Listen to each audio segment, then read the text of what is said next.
temperature. Then temperature is one of the most important factor. Temperature is one of the most important factor which affect all the metabolic activities of a living organism. சரியா?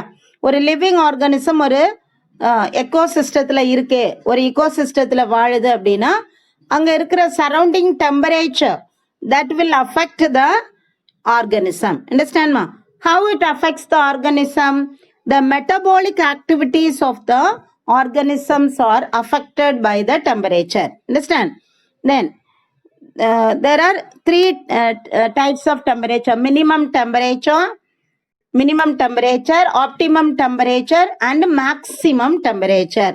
In minimum temperature, the metabolic activities or the physiological activities are very low. சரியாமா?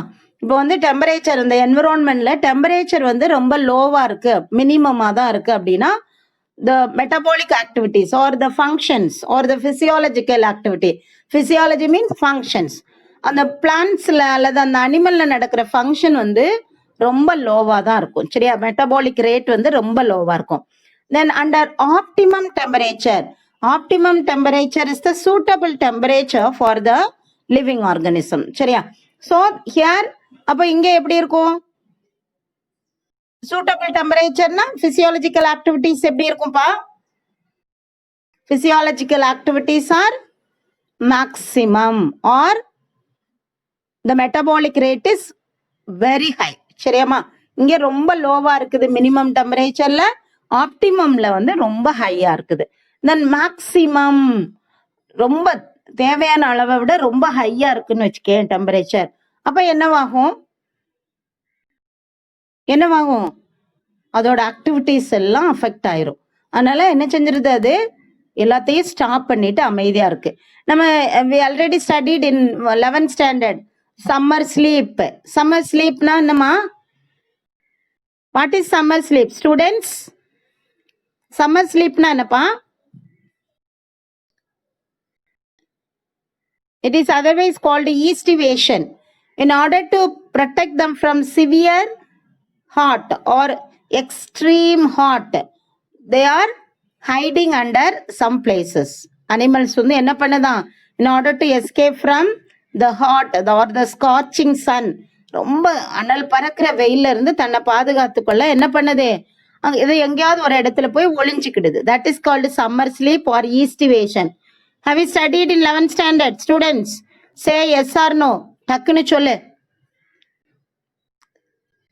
Have you studied ma? Yes, Sujit only responding. What about others? Yes, Asila Banu. Yes. Do you know what is summer sleep and winter sleep? தெரியும்லப்பா? Okay. அப்போ maximum temperature இருக்குன்னு வையேன், அப்போ அந்த activities எல்லாம் கொஞ்சம் கொஞ்சமா stop ஆயிரும். ஃபாத்திமா இல்மீன், வெரி குட்மா. சரியா? ஸ்டாப் ஆயிரும். இதே வந்து நாங்க வந்து when I studied PG MSc பண்ணும்போது நாங்க இதை வந்து ஒரு ஃபிஷ் வச்சு பண்ணுவோம். சரியா? ஒரு ஃபிஷ்ல வந்து இந்த டெம்பரேச்சரோட எஃபெக்ட் வந்து எப்படி அஃபெக்ட் பண்ணுது அப்படின்னு சொல்லி பார்ப்போம். இப்போ ஃபர்ஸ்ட் அந்த ஃபிஷ்ஷை வந்து கொஞ்சம் லைட்டா ஹாட் வாட்டர்ல போடுவோம். சரியா? லைட்டா கொஞ்சம் மினிமமா இருக்கும். சரியா? அல்லது நாங்க சும்மா ஆர்டினரி வாட்டர்லயே கூட என்ன செஞ்சிருவோம்? ஒரு பீக்கர்ல வாட்டர் எடுத்து ஒரு ஃபிஷ், ஒரு நல்ல ஹெல்த்தி ஃபிஷ்ஷை உள்ள போடுவோம். அப்போ அதை அங்கிட்ட இங்கிட்டு சும்மா ஆர்டினரியா வாக் பண்ணி அங்கிட்ட இங்கிட்டு ஸ்விம் பண்ணிட்டு இருக்கும். சரியா? அதோட பிசியாலஜிக்கல் ஆக்டிவிட்டிஸ் வந்து எப்பவும் போல லோவாவே இருக்கும். அடுத்தது லைட்டா ஹாட் வாட்டர் ஊற்றி அதுக்கு சூட்டபிள் டெம்பரேச்சர் வச்சோம்னா அதோட பிசியாலஜிக்கல் ஆக்டிவிட்டிஸ் வந்து எப்படி இருக்கும்? ரொம்ப மேக்சிமம், ரொம்ப ஜாலியா ஜம்ப் பண்ணிட்டு இருக்கும். இப்ப நம்ம ஒரு என்விரான்மெண்ட்டுக்கு போறோம், ஒரு பார்க்குக்கு போறோம் அல்லது ஒரு பீச்சுக்கு போறோம், நமக்கு பிடிச்ச என்விரான்மெண்ட்னா வில் என்ஜாய், அப்படிதானே? லைக் தட் அந்த ஃபிஷ் வந்து ரொம்ப லோ டெம்பரேச்சர்ல வந்து அமைதியா இருக்குது. கொஞ்சம் அதுக்கு தேவையான டெம்பரேச்சர் கொடுத்த உடனே என்ன பண்ணுது? ரொம்ப ஸ்மார்ட்டா இருக்குது. சரியாமா? அடுத்து நாங்க கொஞ்சம் கொஞ்சமா ஹாட் வாட்டரை ஊத்தி ஊத்தி அந்த அந்த வாட்டரோட டெம்பரேச்சர் வந்து இன்க்ரீஸ் பண்ணிட்டோம். ரொம்ப சூடாகுது தண்ணி. அப்போ வந்து நாங்க தெர்மாமீட்டரே உள்ள வச்சிருப்போம். ஒவ்வொரு இந்த டெம்பரேச்சர்ல அதோட ஆக்டிவிட்டிஸ் எப்படி இருக்கு. அடுத்து கொஞ்சம் மாடரேட் அல்லது ஆப்டிமம் டெம்பரேச்சர்ல அப்போ எந்த டெம்பரேச்சர்ல அதோட ஆக்டிவிட்டிஸ் வந்து மேக்சிமம் இருக்குதோ அதுதான் அதோட ஆப்டிமம் டெம்பரேச்சர். புரிஞ்சுதா? அடுத்து ரொம்ப ஹாட் வாட்டர் ஊத்தின உடனே என்ன செஞ்சிடும், கொஞ்சம் கொஞ்சமா அதோட ஃபங்க்ஷனை அங்கிட்டு இங்கிட்டு ஸ்விம் பண்ணிட்டு இருக்கிறத குறைச்சிரும். அப்படி கொஞ்சம் கொஞ்சமா மெதுவா ஸ்டாப் பண்ணிடும். ஏன்னா அதுக்கு மேல அந்த டெம்பரேச்சரை வந்து அதுக்கு டாலரேட் பண்ண முடியாது. சரியாமா? அதுதான் இதுல கொடுத்துருக்கு உங்களுக்கு. Minimum temperature, optimum temperature and maximum temperature. சரியாப்பா? ஸோ 3 லிமிட்ஸ் ஆஃப் டெம்பரேச்சர் இதுதான். அதில் வந்து மினிமம்ல வந்து பிசியாலஜிக்கல் ஆக்டிவிட்டி அதில் மெட்டபாலிக் ரேட் வந்து ரொம்ப லோவாக இருக்கும். ஆப்டிமம் டெம்பரேச்சர்ல மெட்டபாலிக் ரேட் வந்து என்ன இருக்கும், ஹையா இருக்கும், ரொம்ப மேக்சிமமா இருக்கும். அடுத்தது மேக்சிமம் டெம்பரேச்சர் கூட கூட அதோட ஆக்டிவிட்டிஸ். இப்போ பார்த்தீங்கன்னா ரொம்ப போலார் ரீஜன்ல உள்ள அனிமல்ஸ் எல்லாமே ரொம்ப ஆக்டிவா அங்கிட்டு இங்கிட்டு ஓடிட்டு இருக்காது, அப்படிதானே? எங்கேயாவது ஒரு இதுல அது மாதிரி டெசர்ட் ரீஜன்ல பாத்தீங்கன்னா ரொம்ப ஹாட்டா இருக்குது டெசர்ட்ல, அங்கேயும் அப்படிதான். என்ன செய்யாது, இந்த வெயிலுக்குள்ள எந்த அனிமலும் ஓடிட்டு அலையாது, எங்கேயாவது போய் ஒளிஞ்சிட்டு ரெஸ்ட் தான் எடுக்கும். அப்போ அதோட ஆக்டிவிட்டிஸ் வந்து ஸ்டாப் ஆயிரும், டெம்பரரி வந்து ஸ்டாப்பா வச்சிருக்கோம். சரியாமா? These are the 3 divisions, 3 limits of temperature. சரியா? So based on the temperature prevailing in an area, ஒரு ஏரியாவில் வந்து டெம்பரேச்சர் எப்படி இருக்குது அதை பேஸ் பண்ணி ரான் கெயர் அப்படின்ற ஒரு சயின்டிஸ்ட் அவர் என்ன பண்ணாரு அப்படின்னா, ஆல் த வெஜிடேஷன் இன் த வேர்ல்டுல உள்ள எல்லா வெஜிடேஷனையும் 4 டைப்ஸா கிளாசிஃபை பண்ணியிருக்கிறாரு. மெகாதெர்ம்ஸ், மீசோதெர்ம்ஸ், மைக்ரோதெர்ம்ஸ் அண்ட் கெகிஸ்டோதெர்ம்ஸ். மெகானா எவ்வளவு டெம்பரேச்சர்னாலும் டாலரேட் பண்ணும், மீசோனா ஒரு மீடியமா டெம்பரேச்சர், மைக்ரோனா கொஞ்சம் தான் அதோட டாலரேட் பண்ண முடியும், கெகிஸ்டோதெர்ம்ஸ்னா எதுனாலும் அதுக்கு ஓகே. சரியா? எந்த மாதிரி டெம்பரேச்சர்னாலும் அதை அட்ஜஸ்ட் பண்ணிக்கிடும். These are the four types of what vegetation are plants based on Raunkiaer. அப்புறம் ரான்கியரோட கிளாசிபிகேஷன் படி vegetation is classified into how many types ma? 4 types. What are they? Megatherms, mesotherms, microtherms and kekistotherms. Okay. Then in thermal springs and deep sea என்ன நடக்கும், average temperature exceed 100. Thermal ஸ்ப்ரிங்னா என்னது, hot spring, ரொம்ப ஹாட்டான ஏரியாவில் வந்து நீரூற்று மேலே அடியிலேருந்து வரும் இல்லையாப்பா, அதுலேயும் ஹை டெம்பரேச்சர். அது மாதிரி டீப் சி ஹைட்ரோதெர்மல் வென்ஸ், ரொம்ப ஆழத்துக்குள்ள கடல்ல வந்து டீப் சீக்கு போனாலும் அங்கேயும் ஆவரேஜ் டெம்பரேச்சரே மோர் தேன் 100 இருக்குமா. சரியா? Yes. Based on the range of the thermal tolerance organisms are divided into how many types? 2 types. சரியாம்மா? எஸ். தெர்மல்ஸ் இதுல வந்து தெர்மல் ஸ்ட்ராட்டிஃபிகேஷன் கொடுத்துருக்கு. அதுக்கு முன்னாடி ஆர்கானிசம் வந்து எப்படி வந்து அந்த டெம்பரேச்சரை டாலரேட் பண்ணுது, based on that we can classify the organism into 2 types. They are eurythermal, EURY, eurythermal. Then one more type, stenothermal, steno. சரியா? யூரி அப்படின்னா அந்த organism can tolerate a wide range of temperature fluctuation. சரியாப்பா? எந்த மாதிரி temperature வந்து மாறினாலும் அதை adjust பண்ணி வாழ்ந்துக்கிடும். சரியா? இப்போ சில பிளான்ஸ் பார்த்தீங்கன்னா ஹாட் டெசர்ட்லேயும் இருக்கும், இங்கே நம்ம மீசோஃபைட்டாவும் இருக்கும். சரியா? மீசோஃபைட்ஸ் வந்து இங்கேயும் இருக்கும், ஹாட் டெசர்ட்லேயும். ஏன்னா they have the ability to tolerate the high temperature that we call eurythermal. அடுத்தது ஸ்டீனோதெர்மல், STENO. ஸ்டீனோதெர்மல்னா they can't tolerate the hot climate. சரியாம்மா? டெம்பரேச்சர் ரொம்ப கொஞ்சம் கூட ஹை ஆயிட்டனாலே என்ன செய்யாது, they can't tolerate. சரியா? that is called ஸ்டீனோதெர்மல். இது வந்து எல்லா இதுக்கும் வரும், ஸ்டீனோ. யூரினா வைடு ரேஞ்ச், எவ்வளவு தூரம் சேஞ்ச் ஆனாலும் டாலரேட் பண்ணும். ஸ்டீனோனா நேரோ ரேஞ்ச், ஒன்லி சம் ரேஞ்சஸ் மட்டும்தான் டாலரேட் பண்ணும், ரொம்ப ஹையா இருந்தா தே கான் டாலரேட். சரியாப்பா? இப்போ யூரி ஹாலைன் வச்சுக்கேன், 2 பிளான்ட் கொடுத்துருக்காங்க, சோஸ்டீரா ஒன்று, ஆர்டிமீசியான்னு சொல்லி. இந்த 2 பிளான்ட்டுமே என்ன செய்யுமா, they can tolerate a wide range of temperature. ரொம்ப ஹை டெம்பரேச்சர்லயும் அதால வாழ முடியும். சரியா? அடுத்த stenohaline. For example mango tree இருக்குல்லப்பா, இந்த மேங்கோ ட்ரீ வந்து only they can live as mesophyte. சரியா? நம்மள சரௌண்டிங்ல தான், நம்ம ஏரியா வந்து டிராபிக்கல், இந்த டிராபிக்கல் ரீஜன்ல மட்டும்தான் அது வாழுமே தவிர எங்க வாழாது, டெம்பரேட் ரீஜன்ல வாழாது. டெம்பரேட்னா நியர் ஈக்குவேட்டார் பக்கத்துல கொண்டு வச்சுன்னா தே கான்ட் லிவ். புரிஞ்சுதா? நம்ம வந்து we are somewhat away from the equator. நம்ம இது வந்து என்னது temperate region, sorry that is நம்ம ரீஜன் வந்து என்னது டிராபிக்கல் ரீஜன். சரியா? நமக்கு வந்து என்னது இருக்கும், எவர் கிரீன் ஃபாரஸ்ட் எல்லாம் இருக்கும். அதனால அது இந்த மாதிரி கிளைமேட்டை டாலரேட் பண்ணிக்கணும். ஆனா இந்த மேங்கோ ட்ரீ வந்து they can't live in what, temperate, ரொம்ப ஹாட் கிளைமேட்ல அதால வாழ முடியாது. So that is example for stenothermal. Only narrow range of டெம்பரேச்சரை தான் டாலரேட் பண்ண முடியும். சரியா? வேணா கொஞ்சம் கூட வேணா இருக்கலாம். இப்போ நமக்கு 37 டிகிரி இருக்குன்னு வச்சுக்கேன், ஒரு 40 வரைக்கும் டாலரேட் பண்ணும். அதுக்கு மேல ரேஞ்ச் ஆயிட்டுன்னா தே கான்ட் டாலரேட். புரிஞ்சுதாப்பா? That is called stenothermal. யூரினா எப்படிதான் டெம்பரேச்சர் ஹாட்டா இருந்தாலும் அது பாட்டுக்கு நிற்கும். அதுக்கப்புறம் அது மழை வந்தோடனே நல்லா என்ன செய்ய, தழுத்து வளர்ந்துரும். சரியா? That is these are the two types of plants based on the thermal tolerance. சரியாப்பா? அந்த டெம்பரேச்சர் டாலரன்ஸ் வச்சு பிளான்ஸ் வந்து ரெண்டா கிளாசிஃபை பண்ணியிருக்கிறாங்க. Yes, eurythermal plants, stenothermal plans.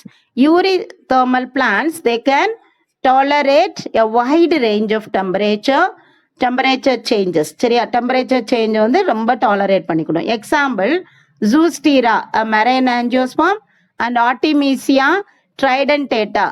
It is also an angiosperm which can tolerate wide range of temperature. Then stenothermal organism which can tolerate only small range of temperature variation. Example mango and palm tree இருக்கு இல்லையா, பனைமரமும் அதே மாதிரி தான்.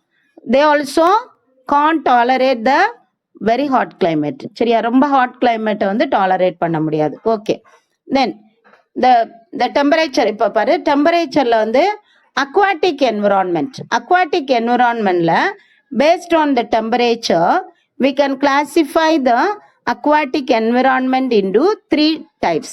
This is called thermal stratification. What is thermal stratification? Based on the temperature in the waterல எந்த லேயர்ல எவ்வளவு temperature இருக்கு அதை base பண்ணி we can classify the aquatic environment into 3 layers. Epi means what? Epiனா என்னப்பா? above. சரியா? surface water.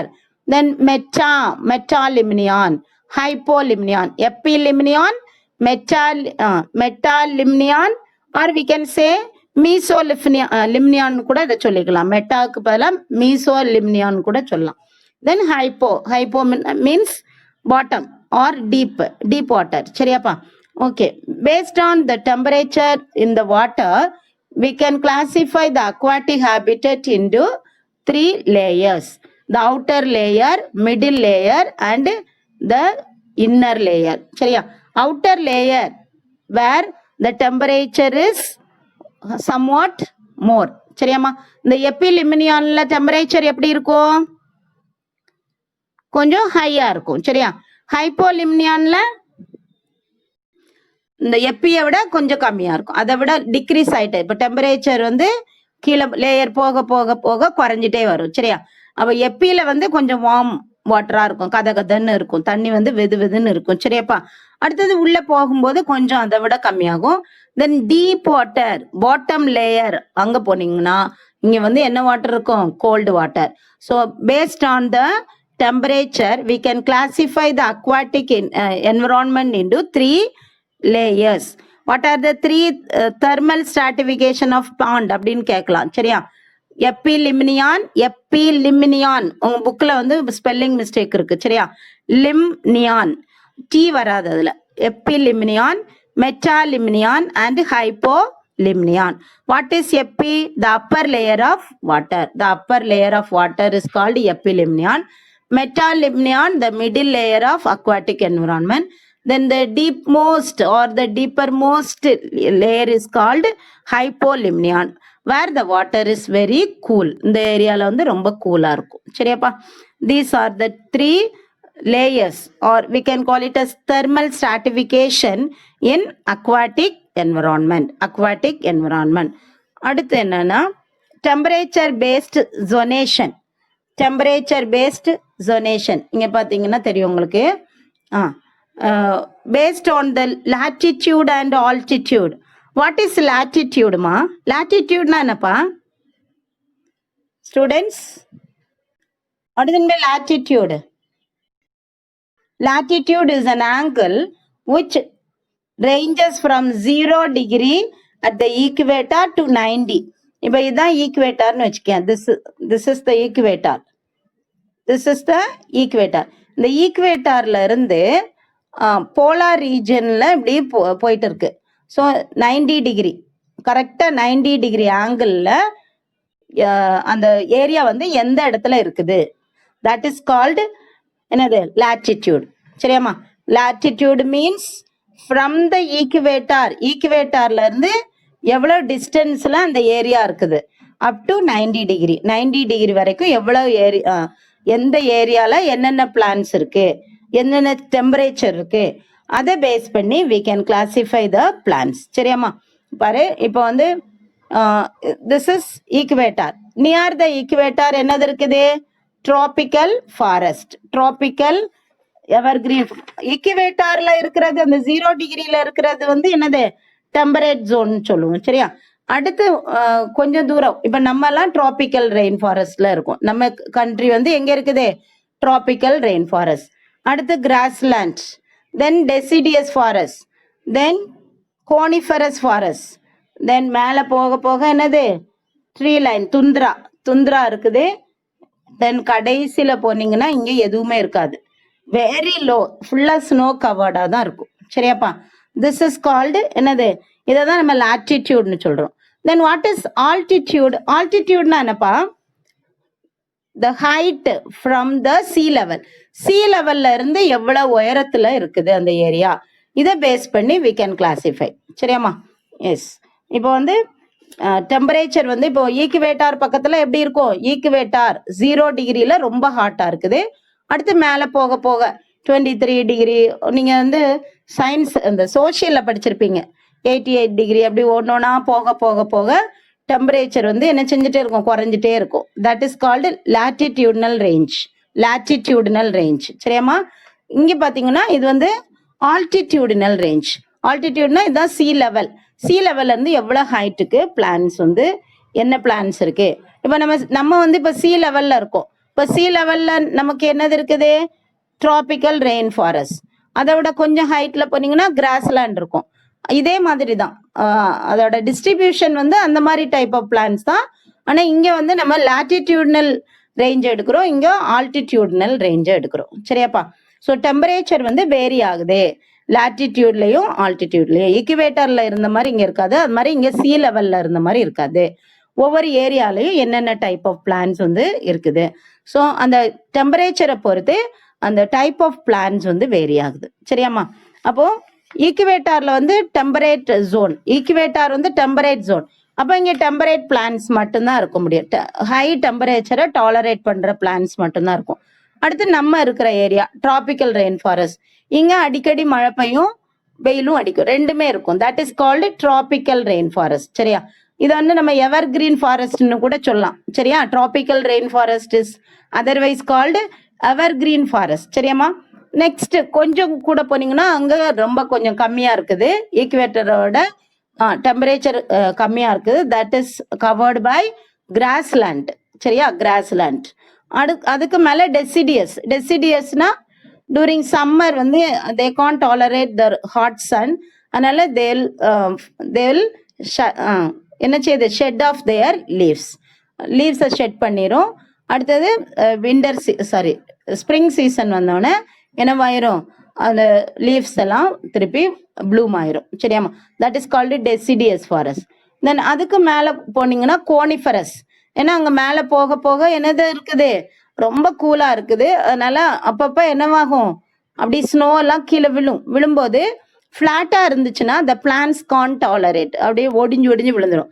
அதனால in order to prevent என்னது அந்த ஃபாலிங் ஆஃப் த கிளேஷியர்ஸ் அந்த இதெல்லாம் அப்படியே உருகி உருகி விழும்போது அதை டாலரேட் பண்றதுக்காக வேண்டி the plants are in cone shape, that is called coniferous forest. தென் அதுக்கு மேல துந்திரா, யூ நோ ஆல்ரெடி, துந்திரா ரீஜன்ல வந்து எப்படி இருக்கும், சும்மா அந்த என்னது பிரையோஃபைட்ஸு டெரிடோஃபைட்ஸ் அந்த மாதிரி சில பிளான்ஸ் மட்டும்தான் துந்திரால இருக்கும். சரியாமா? தென் அந்த கரெக்டா 90 டிகிரில வரும்போது very very cool polar region ஆயிருது, அங்க வந்து வெஜிடேஷனே இருக்காது. சரியா? தட்ஸ் ஆல் அபவுட் த என்னது இது latitudinal range of temperature. Altitudinal range of temperature பாரு, முதல்ல வந்து நம்ம இருக்கிற ஏரியா தட் இஸ் என்னது tropical rain forest, sea level. Then அதுக்கு மேல டெம்பரேச்சர் வந்து என்னவாயிட்டே வருது, கொஞ்சம் கொஞ்சமா கூடிட்டே வருது, அப்படிதானே? இங்கே 800, அடுத்து 4000, 7500, 12000, அப்படி கொஞ்சம் கொஞ்சமா இந்த ஏரியால கூடிக்கிட்டே வருது. சரியாமா? இந்த ஹைட் கூட கூட என்ன செய்யுது, ஆல்டிடியூடு கூட கூட டெம்பரேச்சரும் லோவாயிரும். சரியா? இங்கேதான் suitable temperature for growth of plants. சரியா? அதனால இங்க வந்து வெஜிடேஷன் வந்து ரொம்ப திக்கா இருக்கும், மேலே போக போக நம்பர் ஆஃப் பிளான்ஸோட டிஸ்ட்ரிபியூஷன் வந்து கம்மியா இருக்கும். So these are the 2 types of plants based on temperature based zonation, that is latitude, based on latitude and based on altitude. Then we are going to study the effects of temperature. What are the effect? Temperature நால என்ன effect மா? என்ன effect? Temperature will affect the enzymatic, சொன்னல நானே, ஒரு ஃபிஷ்ஷை எடுத்து நீங்க நார்மல் டெம்பரேச்சர் போடும்போது அது சும்மா எப்பவும் போல இருக்கும். அடுத்து கொஞ்சம் டெம்பரேச்சர் கூட்டுறோம், அதுதான் ஆப்டிமம் டெம்பரேச்சர்னா அதோட ஆக்டிவிட்டிஸ் வந்து ரொம்ப ஹையா இருக்கும். அடுத்து ரொம்ப ரொம்ப கூட்டுறோம் அப்படின்னா என்ன செஞ்சிடும், அப்படி ஆக்டிவிட்டிஸ் வந்து ஸ்டாப் ஆயிரும். So that is the first effect. Temperature affects the enzymatic action of all the biochemical reaction in a plant body அல்லது அனிமல் பாடியில கூட இது சேம் தான் நடக்கும். சரியா? So temperature affects the enzymatic action of all the biochemical reaction, உள்ள நடக்கிற எல்லா ரியாக்ஷனையும் என்ன பண்ணுது, அஃபெக்ட் பண்ணுது. சரியா? ஒரு பிளான்டா எடுத்துக்கிட்டாலும் சரி, ஒரு அனிமலா அதே மாதிரி the temperature, it influences carbon dioxide and solubility and oxygen solubility in the biological system. அதே மாதிரி டெம்பரேச்சர் ஹை ஆக ஆக நம்ம பாடியில ஆக்சிஜன் லெவல் வந்து குறைஞ்சிரும். பார்த்துருக்கீங்களா? அந்த ரொம்ப ஹாட் சீசன்ல வந்து நமக்கு என்னது இருக்கும், ரெஸ்பிரேஷன் வந்து ரொம்ப அதிகமா இருக்கும். ஏன்னா ஆக்சிஜன்ல என்ன நம்மளுக்கு ஆக்டிவிட்டிஸ் வந்து அதிகமா இருக்குது. So oxygen will be utilized, எல்லாமே ஆக்சிடைஸ் ஆயிரும். அதனால ரெஸ்பிரேஷன் ரேட் வந்து ரொம்ப ஹையா இருக்கும். சரியாமா? So carbon dioxide and oxygen solubility in the biological system will be influenced by temperature. Increases respiration and stimulate growth of seedling. ரெஸ்பிரேஷனை அதிகப்படுத்தி சீட்லிங் growthம் அதிகமா இருக்கும். சீட்லிங் growthனா என்னது, சீட் ஜெர்மினேஷன். டெம்பரேச்சர் வந்து சீட் ஜெர்மினேஷனை இன்ஃப்ளூயன்ஸ் பண்ணுது. வெரி ஹைல வந்து என்ன செய்யாது, சீட் ஜெர்மினேஷன் வந்து நடக்காது. ஆப்டிமம் டெம்பரேச்சர்ல தான் என்ன நடக்கும், சீட் ஜெர்மினேஷன் நடக்குது. அதுக்கு சூட்டபிள் டெம்பரேச்சர்ல. Then low temperature with high humidity can spread disease to plants. Temperature லோவா இருக்குது, அதனால humidity, water content in the ஏர்ல வந்து வாட்டர் கண்டென்ட்டும் அதிகமா இருக்குது. அப்போ low temperature high humidity will spread plant disease. பிளான்ட்டுக்கு டிசீஸை ஸ்ப்ரெட் பண்ணுது. சரியா? ஒரு மாதிரி மந்தமா வெயிலும் அடிக்காம ஆனா கொஞ்சம் குளிராவே இருக்குது, கூலான காத்து. ஹியூமிடிட்டி, ஹை ஹியூமிடிட்டி, அந்த வாட்டர் கண்டென்ட் இந்த ஏர் வந்து அதிகமா இருந்துச்சுன்னா it is spread. That is the suitable temperature for spreading the disease to the plants. Understand? That is the next effect. Then the last effect, the varying temperature with moisture determines the distribution of vegetation type. அது உனக்கு தெரியும், நல்லா தெரியும். இப்போ temperature எவ்வளோ இருக்குது, அது மாதிரி அந்த ஏர்ல வாட்டர் கண்டென்ட் எவ்வளோ இருக்குது, அதை பேஸ் பண்ணி தான் பிளான்ட்ஸ் வந்து டிஸ்ட்ரிபியூட் ஆயிருக்கும். சரியாம்மா? அது நம்ம ஏற்கனவே படிச்சிட்டோம். ஆல்டிடியூடு இப்போ ஒரு லாட்டிடியூட்ல வந்து துந்திரா ரீஜன் தாண்டி நம்ம போகும்போது அங்க வந்து டெம்பரேச்சர் லோவா இருக்குது, மாய்ஸ்சர் கண்டென்ட் அதிகமா இருக்கு, ஆனா வெஜிடேஷன் வந்து இல்லவே இல்லை. சரியா? ஸோ வெஜிடேஷன் வந்து எந்த சூட்டபிள் டெம்பரேச்சர்ல வாழுதோ அங்கதான் நல்லா அந்த டெம்பரேச்சர் அதுக்கு ஆப்டிமமா இருந்தா மட்டும்தான் it determines the distribution of the vegetation. Vegetation is nothing but the plants. சரியாமா? These are the different effects of temperature. What are the effects of temperature? First one, temperature affect the enzymatic action. ஒரு பிளான்ட்டுக்குள்ள நடக்கிற எல்லா ஆக்ஷனையும் affect பண்ணுது. அதனால very high டெம்பரேச்சரும் அதுக்கு ஆகாது, very லோவும் ஆகாது. Optimum temperature is suitable for the growth of the plants. Second one, it influence carbon dioxide and oxygen solubility in different biological system. அதனால என்ன செய்யுது, வெரி ஹை டெம்பரேச்சர்ல ரெஸ்பிரேஷன் ரேட் வந்து அதிகமாகுது. அது மாதிரி ஆப்டிமம் டெம்பரேச்சர்ல சீட்லிங் growth வந்து ரொம்ப நல்லா நடக்குது. தென் low temperature with high humidity can spread the diseases to plants, and also the varying temperature with moisture determines the what distribution of vegetation types. That's all the effects of temperature on plants. சரியாமா? டெம்பரேச்சர்னால plant growth எப்படி இருக்குது, these are the effects. With this we are finishing the